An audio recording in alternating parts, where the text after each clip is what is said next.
जरांगेंच्या मागून पवारांनी महाराष्ट्रात कसा खेळ मांडला होता हे आपण पाहिलंच. पवारांच्या गटात नव्याने डेरे दाखल झालेल्या उबाठा गटानेही या आंदोलनाच्या आडून आपले छुपे मनसुबे साध्य करून घेण्याचा प्रयत्न केला, पण त्यांच्याही पदरी अखेर निराशाच पडली.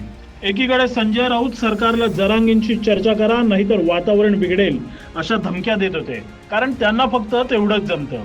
एखाद्या समस्येवरचा उपाय शोधायला सांगा, मग उबाठा गटाची कशी हालत होते ती पहा.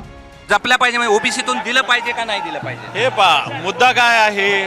दानवे साहेब, मुद्दा हा आहे की आरक्षणाच्या मागणीवर इथल्या सरकारने तोडगा काढलाय, जे तुम्हाला आणि तुमच्या नेत्यांना कधीच जमलं नाही. हे आंदोलन चिघळावं यासाठी तुमच्या गटाच्या अयोध्या पोळ सारख्या नेत्या पुरेपूर प्रयत्न करत होत्या. जरांगे समर्थकांना तुम्ही रसदही पुरवलीत, पण इतकं सगळं केल्यानंतरही तुमचे मनसुबे धुळीला मिळाले.